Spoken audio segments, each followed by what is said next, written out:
Hello again, welcome back to Asgard, and welcome back to SevTech Ages. So, first up I want to start with a little update on the house situation. We called around, the realtor called some people that he knew, the banker called some people that he knew, and we've been calling around, and we actually had to drop out on the house. Which we got our deposit and all that stuff back. You know, it wasn't really our fault. The floodplain thing was like last minute, like we're already packed. Everything's in boxes, and then basically there was no insurance companies around here that would go that low on the deposit. So I don't know. I mean, I imagine she's gonna have a hard time selling that house, you know, because it's like near impossible. It's possible that Farm Bureau might have had a low enough deposit or low enough. I hate insurance, so I can never remember what it's called. Deductible. That's what it is. It's possible that Farm Bureau would have had a low enough deductible, but it was going to cost about $1,000 to get a surveyor out there, and it was just like, you know, it's not worth it. Plus, we were going to have like a lot higher monthly costs due to the insurance and getting that low deductible. So we're actually looking at a couple other houses, and the banker and the realtor both said it'll be really, really quick if we move on one of those, because everything's already, you know, it's already ready to go. I mean, the banker was about ready to give us the, you know, the money for it and everything, but, you know, so hopefully, I'm hoping that we move on something, like we find something that we like and we move on it pretty quick. We've been looking, the realtor's been looking and everything, because, I mean, we're in boxes and we don't really want to unbox anything because we're ready to move, you know, because we want to get out of here. And, you know, we're ready to make that move. So it was kind of a bummer, because I mean, we had already done all the inspections and everything, and of course that money we're not going to get back, just the down payment. So I mean, we lost, it was about $500 for the inspections and all that, and then the termite inspection and the house inspection. So, but luckily, I mean, we don't spend a whole lot of money, you know, so, because we knew getting into a house was going to be expensive and everything, so we've been saving. But, so, we're not moving yet. Everything's boxed up and ready to go. So whenever we do move, we're ready to go. So anyways, since the last episode, I've been working down here, cleaning a lot of this up. And this is actually that blood flowing through here. And I didn't hide this back section. I decided not to, because you can't really see it. I know KC brought that up during the stream when we were doing this, but... my OCD was like, okay, but my OCD is like shot right now. I've like been so stressed the past like week with all this stuff. And then I started cleaning up this area. So we have a nice little blood magic area. Of course, this one is just our automatic. I still didn't put a muffler down there. I need to do that, but that's fine. I had the sound turned off. I was listening to iTunes most of the time, so I didn't even notice the sound. And one thing I forgot to show you guys last episode is this has actually been filled for a while. We have 26 million life points in this altar. It's runes of the orb all down here, runes of the orb all down here, and then I've got 20 sacrifice runes and then 8 speed runes. That room is, I mean, I'm going to add some little decorum type stuff, but for the most part this room is done. And I'll probably change up some of the lighting. I don't know that I want that like right there. This is actually black stained glass, and then I did a little bit of chisels and bits right here with smooth basalt, since Almothal stone is not chiselable. And then on the other side, I've been working on this. This is another altar that's going to go down right here. I've got to start making the runes. I mean, the room is for the most part, except for the roof, and adding this little bit. These things are actually kind of expensive, because I've been doing small stone bricks, and it's funny, because if you take a look at raw stone, okay, so we've got like the basic raw stone that's really easy to craft. You compress that into polished raw stone, so 4 for 4. And then you compress it again into stone bricks, 4 for 4. You compress those, and you get 1 stone brick for 4 of these. I feel like it's actually maybe a recipe bug or something. I don't know. I don't know if it's supposed to be that way, because it's kind of weird that it suddenly goes down to just 1 per craft. But so those, I mean, they're not expensive by any stretch of the imagination, because I've got so much stone and the ability to make lots of stone, and then I've got so much wheel. So over here, I've cleaned this area up a little bit. I've started setting up over here. I'm actually leaving it as just the raw stone instead of having like a different type, because I think it's going to match a little bit better. One thing I might change is I might go through and do some accented raw stone pillars instead of just the standard stone pillars. Maybe along the altars, I don't know. And this is netherrot stone from Quark, by the way. And then I didn't have a stair version of that, so I just went with these. I could have chiseled them, but it was like, we'll go with that. And then over here we have this little room set up and cleaned up, so it's a lot nicer. And this is actually black stained glass with the blocks behind it, and then back here I've got the lever. And it's actually shut off right now because there's no reason for me to be running this thing because I've got 30.5 stacks. Honestly, until we start augmenting rituals for wheel, it's going to be hard to run through that. It's going to be very, very hard to run through that because, like look at this. This is field. I just crafted 64 routing nodes. This one's field. I also crafted 64 frame parts. Like I can't even use this wheel. I mean, that's only 10 wheel for frame parts, and that's only 5 wheel for routing nodes. So it's very, very difficult to use that much wheel.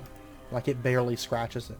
So, but I've been working on that. There's going to be another little wheel room over here, and then it's going to come up, and then it's going to curve around, and the pathway is going to continue over towards Wega's altar. Then it's going to enter the Abyssal Craft area, and then continue on. Also, I did make a mistake last episode, so it's been changed, right? I was talking about growing the wheel crystals, because that's how it used to be, and that's just the last time that I did wheel extensively. That was how it was. Well, it's actually been changed in more recent versions of Blood Magic. And if we take a look here at the book, right here, Sanguine Centium. If we take a look here at the rituals, the Resonance of the Faceted Crystal. This is the ritual that we actually have to do now. It's a ritual, and then whenever basically you let a wheel crystal grow to max size, so it has all 6 spires coming off the main spire, and you have that ritual down, what's going to happen is after it grows to full size, it's going to break apart, and it's going to create 1 wheel crystal cluster for each of the 4 wheel types. So it's actually a little bit easier. I mean, it's instead of it just being a chance, now you can actually force it and you get all 4 types in one go. I mean, you can't get it on like a little passive farm like this anymore, but it's a little bit more controlled now, which is nice. So I imagine next episode we're going to get into that. We're going to be doing some stuff, a little bit of blood magic next episode, some rituals and stuff like that. But today what I would like to do in this area, I've got to work on this entrance. I'm going to be working on that, I promise. I'm actually thinking about waiting though until I get... I actually kind of want the destructive stone, I think, for the exterior leading in. I also want vengeful stone, steadfast stone would be nice. I need these. So next episode we're going to get farms set up for those 4, I imagine. I'll at least start working on towards those. But today I would like to work on power and our first power system. Okay. Now over here, and I made all those routing nodes and all those frame parts. We're not going to use that many for this system, but we're going to use that many, I'm sure, as time goes on, because we're going to use a lot of blood magic conduits. Over here, I've set up these garden cloches, and if you're not familiar with these, basically they grow crops. They do require energy coming into them, which we're going to plug up energy into them. They also require water. And you can feed them fertilizer, but honestly, there's not a whole lot of point in it. They're fast enough as is. And I'm actually probably going to build these out a little bit further, maybe 3 more on each side, but I just haven't gotten around to it yet. But these do require water, and that's one issue that we're going to have to tackle today. We don't have automatic water, right?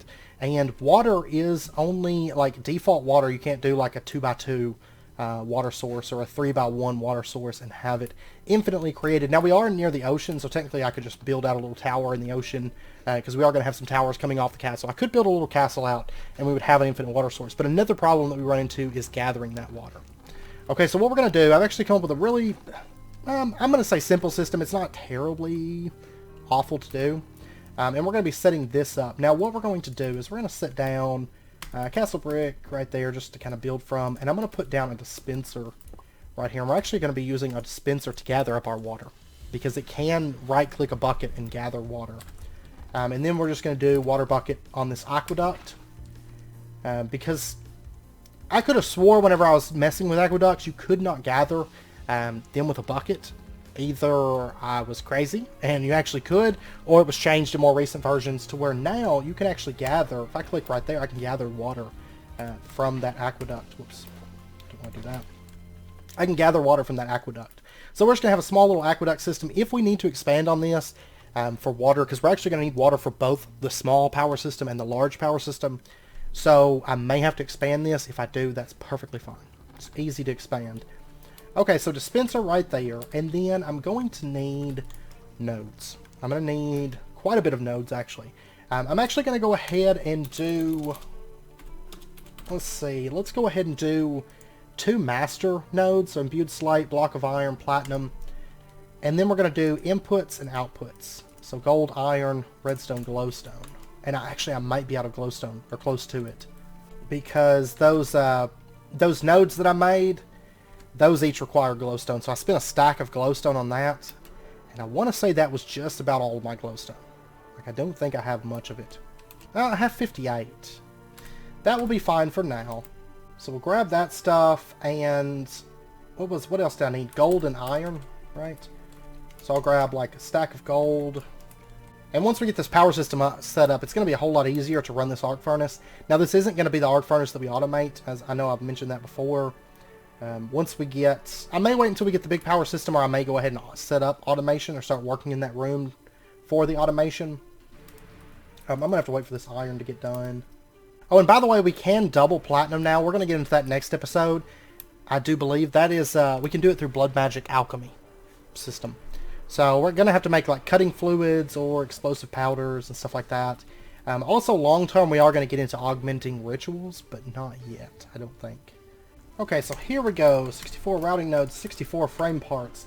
Let's get... Oh yeah, I need 2 imbued slates, which I think I've already got those. I do. It was imbued, right? Yeah. And watch this. I love this crafting in here now. It's so easy. Like, throw that in there. Okay, this actually takes a bit, right? It takes 200 wheel. And you're going to see it drains the wheel and then it immediately refills it. And about the time it finishes that one, that 200 is going to be back in there. So, I mean, it's like impossible to run this system out. It's so good. I love it. Okay, and then we're going to have to upgrade some routing nodes. So, let's throw in redstone, glowstone. I'm going to go ahead and make 5 outputs. We're going to need a lot more of these. I've got more iron running. And then inputs, let's go ahead and do like 6 of these, I guess. Or let's go ahead and do 10 just because we can. And we're already down here. And I could craft in this one as well, but I went ahead and threw all the routing nodes in here, so I'm just going to craft from here. Okay, these are done. Input routing nodes, and then we'll go ahead and pull this stuff out. And then framing parts, what these are used for is these are used to make our filters, our fluid filter and all that stuff. We are going to need to make some of those. It's mainly sticks and then, you know, another item. So the main filters that we're going to be using today for this setup is precise and fluid filters. That's the main thing. So, and I did do some testing with fluid filters. I am happy to announce that they are done. They are working, and it's a beautiful thing. And I could have swore that before the last update of the pack, they were not craftable. So I want to say, don't quote me on this, but I want to say that in the most recent version of Blood Magic is when it was updated so that they actually work. Because before that, they were not craftable in this pack from what I saw. So, I don't know. I have been crafting up a bunch of buckets, as you can see. I've got 55 of them, which isn't bad. We'll use some for filters, then we're going to need some for the system itself.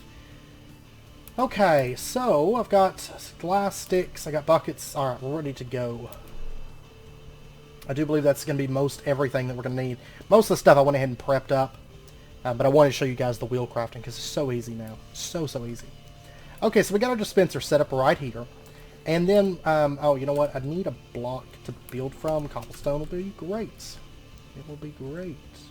And then I'm going to have to clean this area up, you know, but I haven't figured out exactly how I want to do that just yet.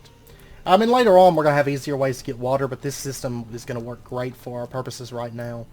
I will say, once we get to the bigger power system, we may have to upgrade it and make more power.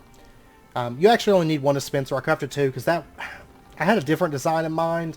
And then when I came over, you know, for my test world, and then whenever I came over here to actually set this stuff up, I crafted 2 dispensers without thinking. I'm not using that system, so. Okay, so what we're going to do is we are going to do an output routing node, or I mean input routing node. We're also going to have an output on this as well. We'll go ahead and put an input right there. We're going to put an output on this side. So it's going to need an input and an output on it. And what we're going to do is, let me grab a bucket of water so we can actually set filters. And let me go ahead and craft up some filters. Oh yeah, I forgot that we have these mob filters now. These things are quite powerful, quite useful from Dark Utilities. But anyways, we don't need them right now. Okay, so I want to start with precise item filters. So let's go ahead and craft up 1, 2, 3, 4. We'll craft like, I don't know, 6 of these for right now. I don't think we're going to need quite that many. On the input routing node, basically this inputs into the network, the item transfer network. We're going to say, this is the south face that we want to connect to that's going into the dispenser. So let's say south is going to be, oh wait a second. Actually, let me pull this off, and I want to do our input setting up here, in fact. Okay, so input, we are going to say that down is going to have a precise item filter right there, and you can actually set 6 different filters, 6 different, you know, the whole thing. I mean, you get to change the filter that you put into there and all that. I mean, I love these input routing nodes. I mean, or the routing node system, because it's just so good. Just so good. Okay, so precise item filter, we're going to say that you are going to output water buckets. And we're going to leave this, we're going to be using the number here in just a little bit. For right now, it doesn't matter. We're going to say, just leave it as is. Water buckets, and that white list water buckets. So it can only pull out water buckets. And if you don't have the precise item filter in there, basically it's going to see buckets and water buckets as the same thing. It's going to pull out all the buckets. And these things, the input routing nodes, output routing nodes, their speed is about, it's like a stack a second. They can move a whole stack. Basically, it can move a stack per operation. So it's going to be able to pull out up to a stack of, well, water buckets, of course, don't stack, so it's only going to pull out like 1. But, yeah. Just if you're curious about the speed of them. I mean, they're decently fast, but there are faster item transfer systems. So, there we go. That one's set. And then the output routing node, we're going to go ahead and put a precise filter in this, and we're going to say, you only accept, oh wait, that is east side. So we're going to say that you, on the east side, you can do buckets. And that should be good. This side should be all set up. And then what we're going to do is, let's go ahead and, let's see, we'll do the redstone in just a second. Let's go ahead and set up the dropper system. And I'm actually going to want, let's see, I'm going to want some glass for this. I guess we're going to set the dropper setting, let's see, we're going to have, oh, how do we want to do this? I'm going to have a liquid hopper. And we'll go ahead and set this up. I'm going to have a liquid hopper setting, we'll put it like right here. Yeah, right there. And this is going to have an input routing node, which we'll get into actually setting this thing up in just a second. So input routing node setting right next to the liquid hopper. And then above that, we're going to have actually, we're going to have our dropper setting right here. And we're going to have it dropping forward. So if I put, say, let me actually grab this. So if we have the dropper facing forward, what's going to happen is if we put, say, a bucket into there, and we throw a torch down, it dispenses the bucket forward, okay? We definitely want it to go forward and not dropping down. And then next up, what we're going to do, and then we're going to have, on this dropper, we're going to put an output routing node setting, like right there, that'll be fine. And we're going to go ahead and set this output routing node with another, let's see, that is the east side. We're going to put another precise item filter in there, and we're going to say item water buckets. So it can only accept water buckets. And then what we're going to do, we got the liquid hopper setting there. We're going to have let's go ahead and put this down. We're going to have an upper setting right there. And okay, that grabbed it. And what we're going to do with this upper is we are going to put in cobblestone right there, and we're going to put a bucket right there, because that way it kind of acts as a filter. Because if I didn't have this stuff in here, for example, and I threw a water bucket out, the upper can actually grab it before it has time to actually be emptied, which is what we're going to be doing. So I want to make sure and set this in here and set 1 bucket into there. And then what we're going to do is we're going to put a input routing node, and we're just going to put this thing setting right there. And once again, we are going to say that a precise item filter goes into the east side. Whoops. Precise item filter goes on the east side. And we're going to say bucket, and we are going to say number 1. Okay? So what it's going to do is it's going to input buckets from this upper, pull them out of the upper until there is only 1 bucket in here. So basically we can use that as a filter, and we'll get to see it running here in just a second once we plug all this stuff up. And actually most of the system is in place. Now I'm not for sure what kind of glass I'm going to put right here. So, I mean, I've got soul glass panes, but I have to use actual blocks because you can't chisel them, and I need it to be a full block space. So let me go grab some soul glass panes. I think I've got some made right over here, because we definitely don't want the items flying out of it. We want the items to stay within that little block space. And we're doing water this episode, but I will say that next episode, one of our main goals is we are going to be automating lava and liquid starlight at long last, automating those so that we can actually get our cobble works up and going again, because I really want that to be running again. Alright, let's go ahead and clean this up a little bit. I want ferrocolite right there, and then I'm going to want back over here. Let's go ahead and do ferrocolite right there and ferrocolite right here as well. Okay, so now if something gets dropped out of this dropper, which we're going to clean all this up, I promise. If something gets dropped out of this dropper, it's going to land right above that, and this upper can only accept buckets. So what's going to happen is if I was to put in our water bucket, for example, I put it into this dropper, and then I gave it a quick redstone signal. You can see that the upper just got another bucket, and the liquid hopper actually absorbs liquid and does it instantaneously. So if a bucket lands on there, if there is space within this liquid hopper, it's going to pull the water out of that bucket. 1,000 millibuckets per bucket. So you can actually see, if you look at the, I think it's in the information. Yeah, see, it'll try to empty any liquid container like a bucket lying at the input side. It'll also try to fill any liquid container at the output side. Now, one downside to the liquid hopper is its transfer rate without speed upgrades. You know, once we get into Pneumaticraft, we can actually make speed upgrades, make it really, really fast. But for right now, the liquid hopper is incredibly slow. A single bucket, it takes it like, I want to say it's like around 10 seconds to empty a single bucket's worth of water. And with our power systems coming up and stuff like that, and actually needing water, that's not going to work. It's not going to work at all. So what we're going to do is we're actually going to use our routing nodes to pull the water out, because they actually pull out a full bucket per operation. So about every second, it's going to pull a bucket out, which is a whole lot faster than taking like 10 seconds to empty out a bucket. And then if I wanted to, I could do additional input routing nodes to speed it up. So we'll get into that in just a minute. That's going to be a separate network that we're going to be using. So what we're going to do, we're going to go ahead. This network's already in place. Thayer, and Thayer. That's just, it's our bucket network. And I don't want it connecting into the other network, because I just want it to be like a self-contained little system. So what we're going to do is we're going to put down master routing node. Oh, we'll just have it setting right here, let's say. And then we do have a little bit of redstone work. We're going to get into that in just a second. But the precise item filter, basically what it does is it will ensure that the item matches completely. So buckets aren't going to get confused. Now I think actually you could probably use the MBT. I think it's the MBT data that's different on buckets and water buckets and different types of liquid buckets. I want to say it's MBT. I get them all mixed up.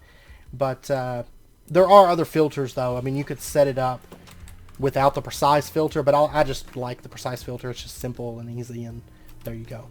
Now later on we'll probably be using the MBT and stuff. I will say next episode we're going to be doing just a lot of miscellaneous tasks, as well as setting back up the cobble works.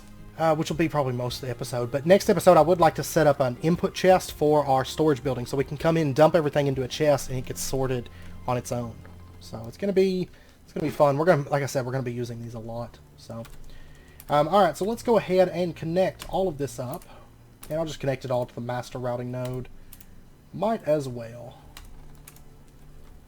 Okay, so if we take a look right now, oh, that's not okay, I made one small mistake. When you're setting this up, you have to take into account all items in it. So what we need to do is we need to set this to, instead of it being set to 1, we need to set this to 5. Took me up there for a second. I was like, wait a second. So now if I put a bucket into here, you'll notice it doesn't get pulled out. So this upper is going to have at least 5 items in it before it starts outputting. Now if I was to put another piece of cobblestone in there, you'll notice that it gets pulled out. Okay, because there is 5 items in there. I didn't realize, I'd never ran into that, because usually I just have like 1 item, you know, that I pull out. So make sure whenever we're setting this up that it's set to 5, because we are going to have 5 if you include the bucket. Okay, so any buckets that get added above that, like if we were to grab like 5 more buckets and throw them in there, those are all going to get pulled out one at a time and dumped into this dispenser. Alright, so now that that's done, which I believe it'll move a full stack, I was thinking, but it may not want to because it's not pulling out the entire stack. But that's fine, because it's going to work fine for our setup, because it's like 1 a second, and that's great. Okay, so let's go ahead and add a few more buckets in here. I'm going to leave like 10 buckets in the system. Okay, so we've got 10 buckets moving between making water. Honestly, it's overkill. 5 would be plenty. Technically 11 buckets in the system. Okay, so now what we can do is we're going to set up the redstone for this. And it should all be set up so that if... let's actually go ahead and... What did I do with that? Let's put it right here. Let's go ahead and activate this dispenser. And we should see that, okay, a bucket's gone and it's dumped a water bucket into the dropper. And then if we activate the dropper, you can see there's now 2,000 millibuckets in here, and there's 10 buckets again in the dispenser. Okay, so it's basically just cycling the buckets around. It's grabbing them here, sending them over to the dropper. The dropper's dropping them down on the liquid hopper. The liquid hopper's pulling the water out, and then the upper is grabbing the bucket and then cycling it back around to the dispenser. Okay, so now what I want to do is, for the redstone, we're going to set up a timer. And we're going to have the timer setting... Okay, I tell you what, this is actually kind of tight corridors to have this set up. So what I'm going to do is I'm actually going to get into Redstone Wire. Just because it'll be a little bit easier, in truth. I want to get some of this Redstone Wire connector and Redstone Wire coil. Aluminum wire, redstone, and then we're going to need electrum nuggets. Okay, let me go grab that stuff. Let me go get that together real quick. Just because the redstone's trying to connect up to the routing nodes, it's messing up the redstone connections. And this will be the easiest route. Okay, so what we're going to do is we're going to set our timer, we'll put it right here. And we'll set this down to a 20 tick delay. Is that where I want it? Actually, we'll put the timer setting... Oh, let's see. Let me go ahead and craft this stuff, actually. There's 4 of those, and there's 4 of those. And we'll go ahead and plug these things up. So we're going to have one setting right there. We're going to have one setting right there. And let's go ahead. Can I connect these? Nope, can't do that. What we'll do is we'll have one setting then right here. And we'll have one setting down here, like wherever the actual connection is going to plug in. And we'll plug our wire up to there, to there. And basically Redstone Wire, the way it handles is just like the wire that we use for power. But it's going to transfer redstone signals. And you can actually, I've covered it in Farming Valley and we'll use it a bit more later on, but you can set different color channels and they can all transfer across one network, basically. You have 16 different colors. What we're going to do is we're going to shift, not shift, right click. We're just going to right click it and we're going to change it to output. So blue means it's inputting redstone signal, orange is output on that little band, and it means it's outputting the redstone signal. So it's going to output the redstone signal to the dropper and to the dispenser every time that it activates, that it gets a redstone signal. This one's just going to be one for routing. We're not going to have anything. It's not going to be doing anything. And then what we're going to do, we're going to set a comparator down. My inventory is getting to be a mess, but we're almost done with this setup. We're going to have the comparator coming out right there. It should be able to read from this. It's not reading from that. Oh, that's fine. I mean, I can read off of the tank itself. Let's go ahead and put down the timer. We're going to have the timer setting like right there. Let's go ahead and set this to a 20 tick delay. We can at least see the system run. And then what we'll do is we'll have redstone come out, and it's going to go into a redstone wire connector. It is advisable that you have actual redstone plug into this, and this is going to be an input one, so we're going to leave it as is.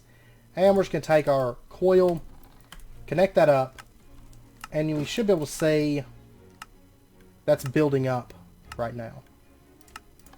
Okay, I'm going to go ahead and shut that off for right now. Okay, so that is not emitting a redstone signal. It will not emit a redstone signal. But if we take a look, there's 9 buckets there, there's one right there, and there's one water bucket in the dropper. So basically it's just going to, there's always going to probably be one, since they're on the same redstone cycle, there's always going to be one water bucket in the dropper. There's always going to be 9 buckets in here. There's going to be 1 bucket in here. Is how it's going to be, how it's going to work. Okay, so I guess since that's not going to work, we're going to have to actually run our redstone wire. Let's see, let's go ahead and set up the water transfer. I don't know, do I want to put the water over here? Or do I want to have the tank next to the water system? I think I actually want to have the tank next to the water system. I think it'll make more sense. Yeah. So I'm going to have to build another... Plus I have these set up for something later on. I want to leave them as is. So I'm going to set up another tank just right over here next to the water system. So give me just a second. I'm going to do that. We've already covered those. So I'm just going to set it up off camera. So I'll be back here in just a moment. I'm also going to have to craft up a little bit more redstone wire. Not a problem. Maybe. Actually, if I put the tank setting like right over here, I may not even have to do that, so... I don't know. I'll be back here in just a second. Okay, we are ready to set this up. So I'm going to do this as a closed circuit. What I'm going to do, I'm going to go ahead and start by having the water pumping in here, and then we will do the redstone for this. So we're going to put an output routing node right here. And I'm not going to filter... Well, I'm going to have to filter it because it's going to have to do fluids. But we'll get into that in just a second. So output routing node touching the top of our tank. And then we're going to put a input routing node. I had one down, then I pulled it up. Input routing node setting right there. And you'll notice like right now it's not draining any water. What we're going to have to do is we're going to have to craft ourselves a couple filters. Just these fluid filters. And let's go ahead and get 4 of them for right now. So let's get ourselves a bucket of water. And this is the south side for this one. So we're going to say on the south side, you're going to have a fluid filter. And if you notice, like right now, it's not doing anything.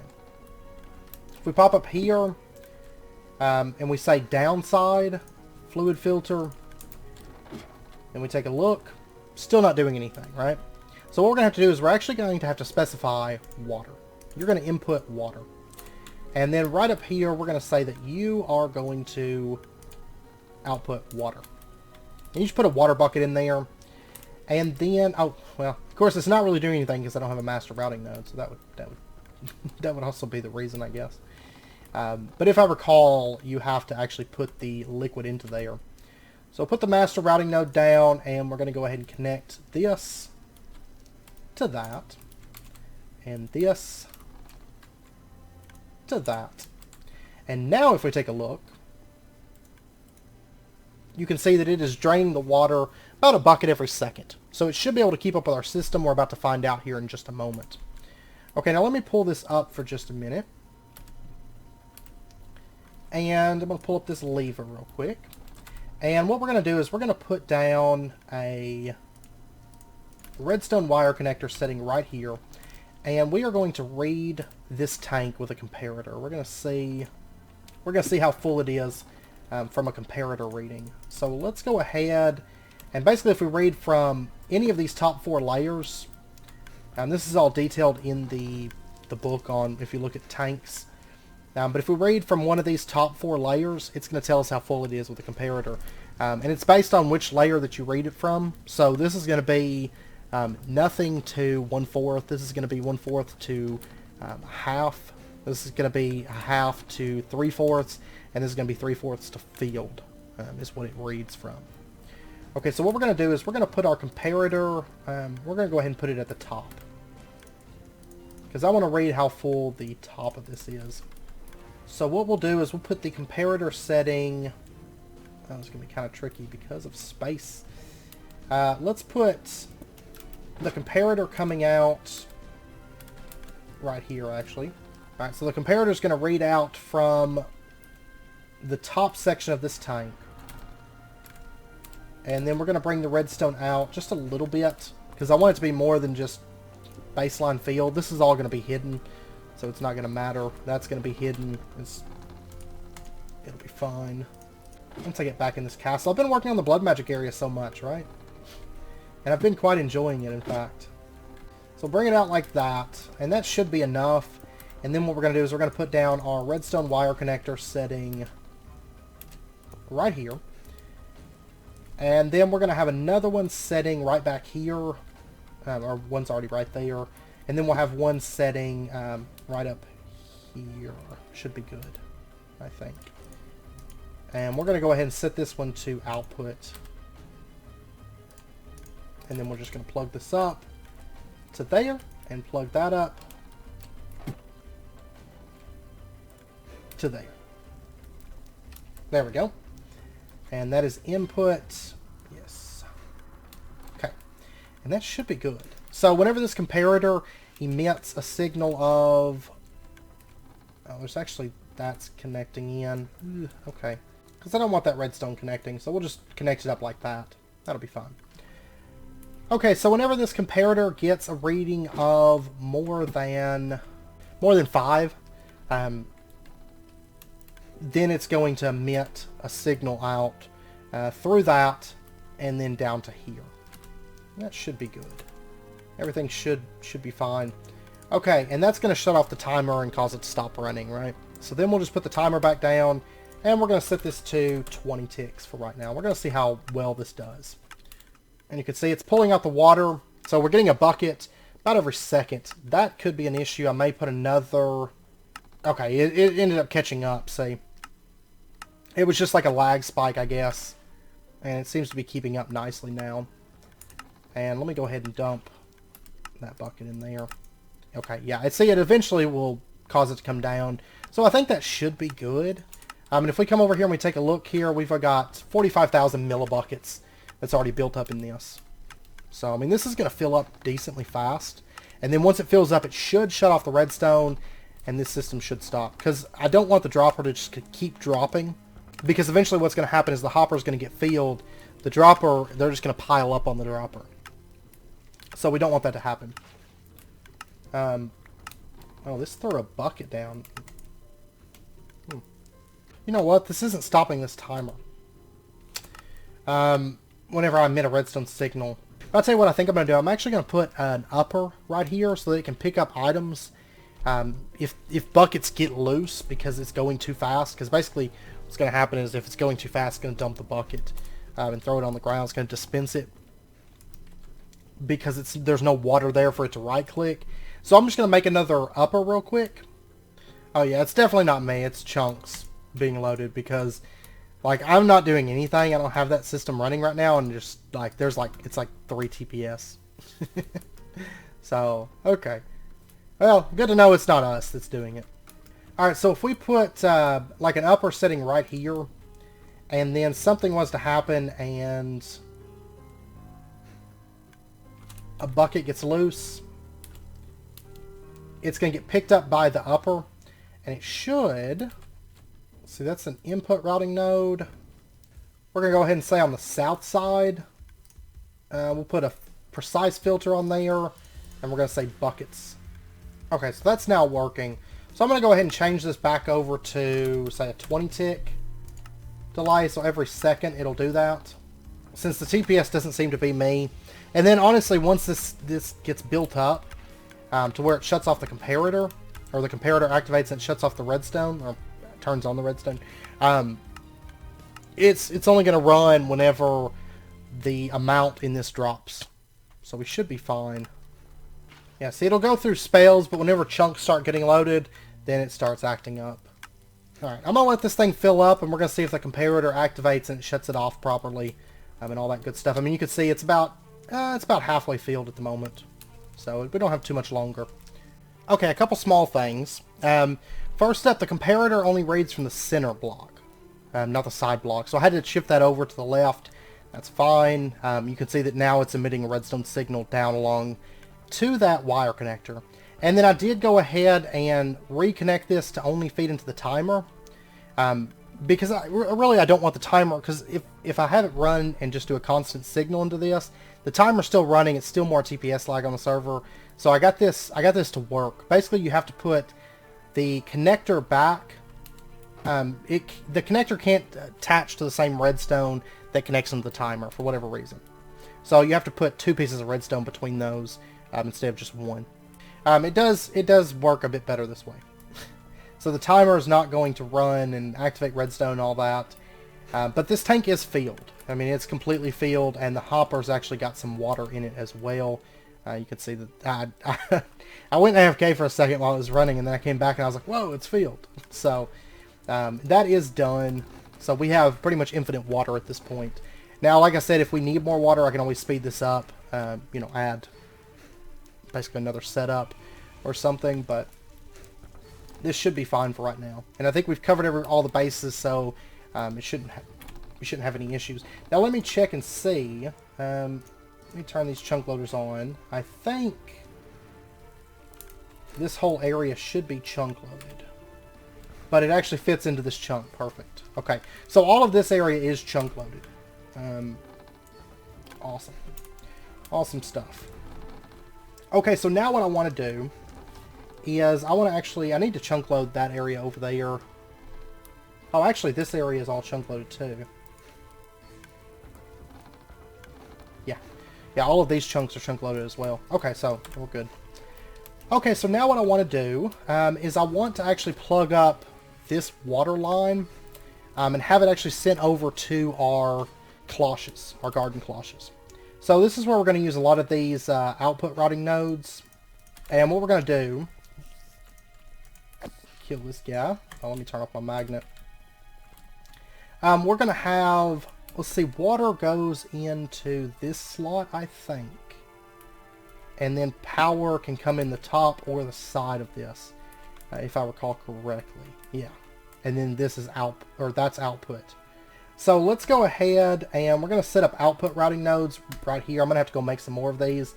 And we're going to say that these are all going to have fluid filters as well.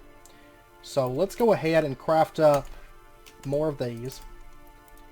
And we're going to start with just one of these for right now. So the east side,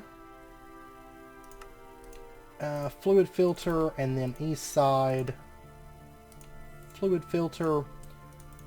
And then let me go grab a bucket of water, because we are going to have to set these. And then we're going to have to plug all this up, the nice thing is these are completely wireless, so I can run them wherever, you know, and they have a decent range. I can't remember the exact range, or I'm sure we're going to find out here in just a minute, but they do transfer for a decent distance. So, and so what we're going to do is we're going to have routing node setting, we'll put it right, let's say, and then we'll go ahead and connect that to that, connect that to our routing node, and then I'm going to have to make another master node here in just a second, so I'll do that in just a moment. But then we're going to put down another routing node setting right there. And the nice thing is this will all be filtered, so we can have, you know, multiple liquids running through the same line. We can have items connected into this line, and we can just basically have a big network of these that connect around the castle. And as long as we filter everything nicely, we're not going to have any problems with it.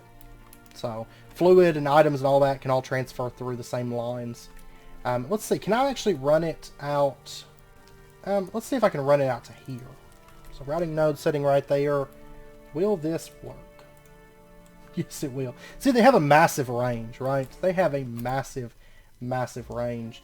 And then let's go ahead and grab an input routing node. I should have made more outputs than inputs, but that's fine. We're going to put an input routing node right there. And let's go ahead. Will this connect all the way over? Yes, it will. Okay. All right.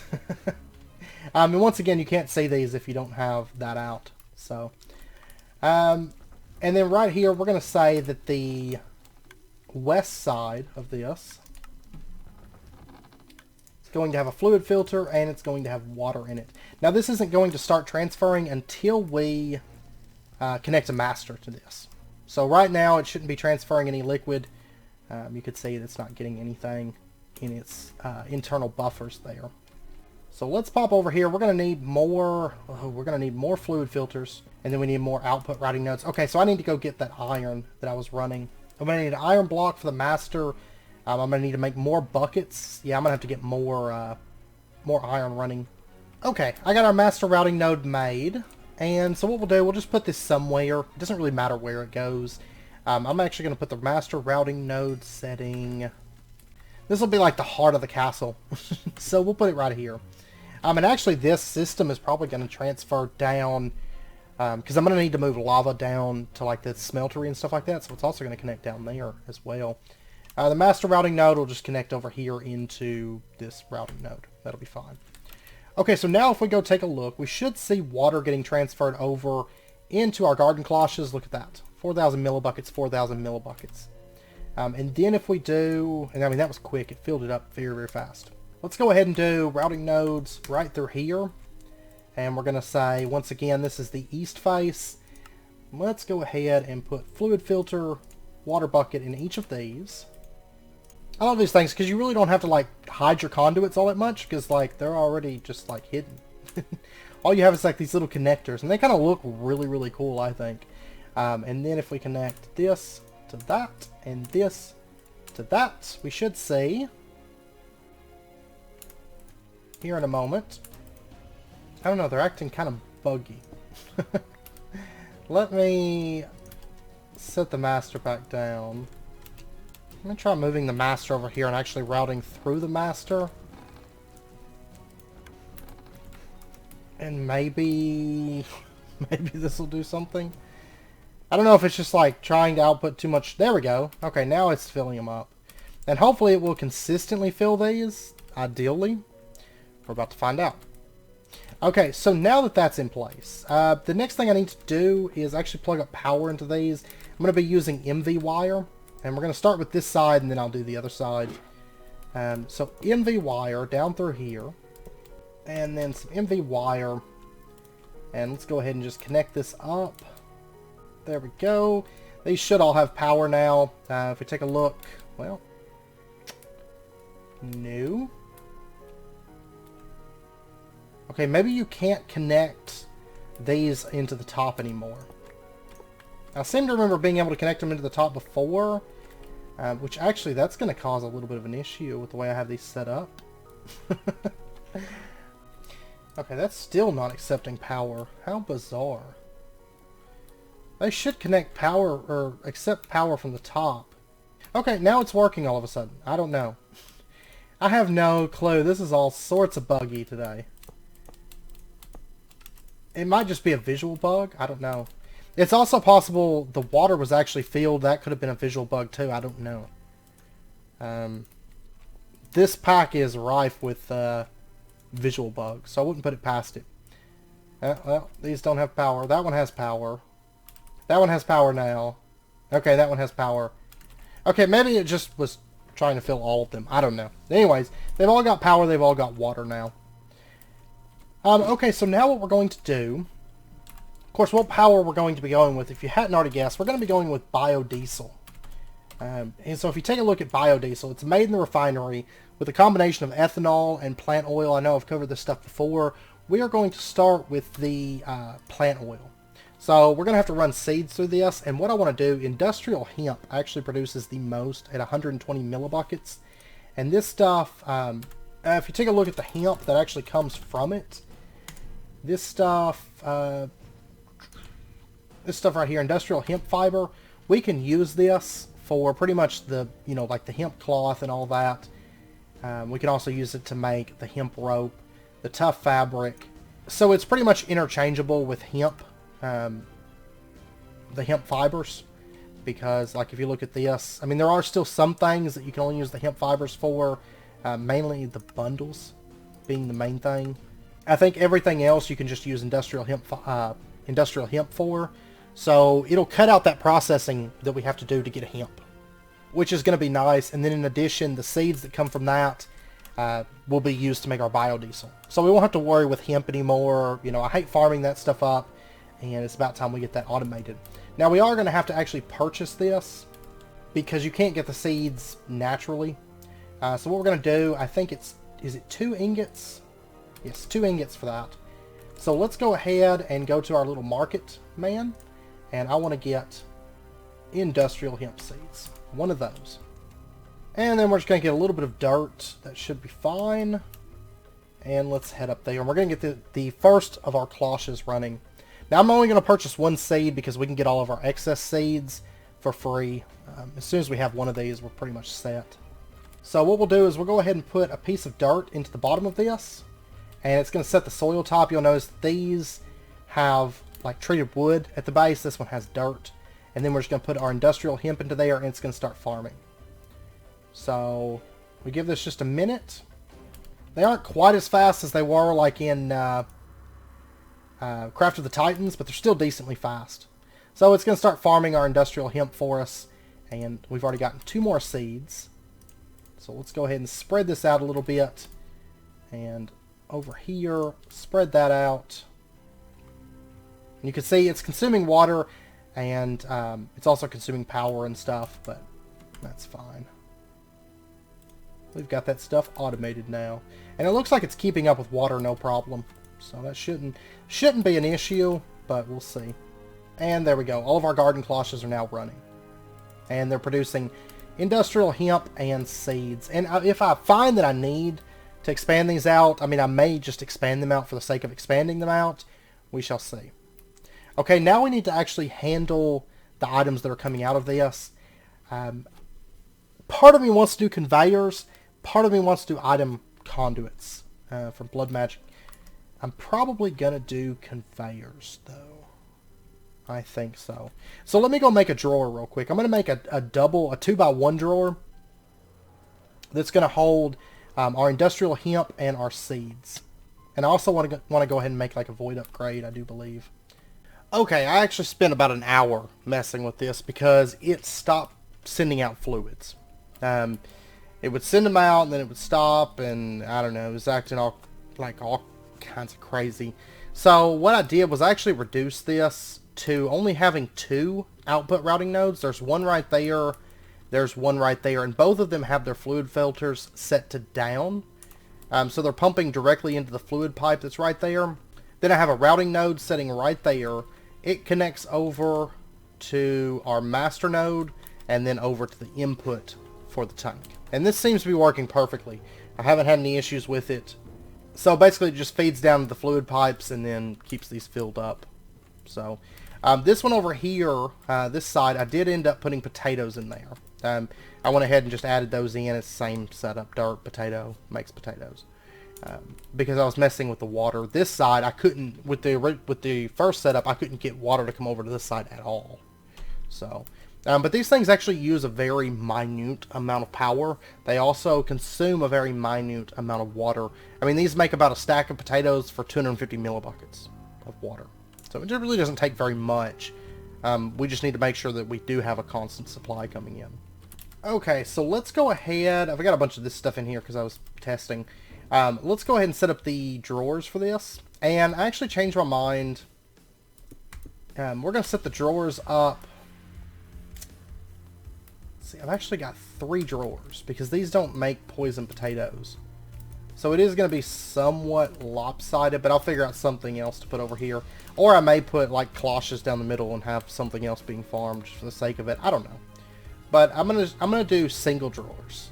You know, originally I was thinking about 2x1 drawers, but I changed my mind. I actually just want single drawers. I just want to do that. Yeah, I think I'm just gonna do it like that, and then maybe end up putting another one down there or something. I don't know. Actually, we'll pull this up, put that there. Now I'll put something there. I don't know what yet. Okay, so we've got our drawers set, and I'm going to go ahead and lock in industrial hemp fibers, and then we'll do industrial hemp seeds, and then on this other one we are going to do potatoes. And I know we're getting fairly close to wrapping up point. We're actually not going to get the entire power system set up. We got the majority of it done, which is getting our crops in place. The rest of it's just putting multi-blocks together and connecting everything up. We'll do that next episode. Okay, so potatoes, industrial hemp, and industrial hemp seeds and fiber both. So then what I want to do is set up input routing nodes And we're just going to have these one there, one there, one there. And we actually don't necessarily need to even... I'm going to do this as a separate system, I think. So if we just connect these up like that, that should be good, I should think. Or, sorry, not input routing nodes, I need output routing nodes. And originally I was thinking about doing the conveyors, but I changed my mind. Just because conveyors, if you're not careful, I mean, it's extra TPS lag, whereas if we use this, it should be, there shouldn't be any lag from this, which is ideal. Okay, now I'm also going to need another master node, so I'm going to get one of those crafted up real quick. Since I did decide to do this as a separate network, because I pretty much just want that stuff feeding over, it's not going to be feeding over anywhere else, really. But I'm trying to keep my load for each system kind of low. So I'm trying to do a bit of subsystems, and then we'll have one main system, as long as it doesn't become an issue. I mean, I've never used these super extensively, but what I have used of these, they're actually very, very good. Okay, so we got our master node, and I'm just going to put that setting right there. Well, no, because I might end up putting another drawer right there. So we'll do the master node. Actually, we'll have it setting next to this. I did make another chunk loader, because at first I thought, well, maybe it's, chunks are acting up or something, but... Okay, so that's connected over to the master. And then we're going to do input nodes. Now, input, I'm assuming the outputs were having issues because I only had one input and it was trying to feed into multiple outputs or something. I don't know for sure why it was having so much issue when I had so many outputs. But this should be fine. If we do, let's do nodes down through here. And we're just going to connect these up just right down through here. And then if we connect this up like that. Okay, it looks like it just emptied something out of that one. Yeah, see, it's pulling the items out. There we go. And you can see, I mean, it pulls out, it will pull out a decent amount. It's going to be able to keep up with these cloches, no problem. And we don't have to set filters since it's not, it doesn't matter, because it can only, they can only go into the drawers, and that's all they can do, and each drawer is already filtered, so there's really no point in adding filters to these, since it's on a sub-network. If this was on the main network, we would want to filter this, but since it's not, we should be fine. Let's go ahead and just connect this whole system up, and these cloches will stop on their own, once they get filled up.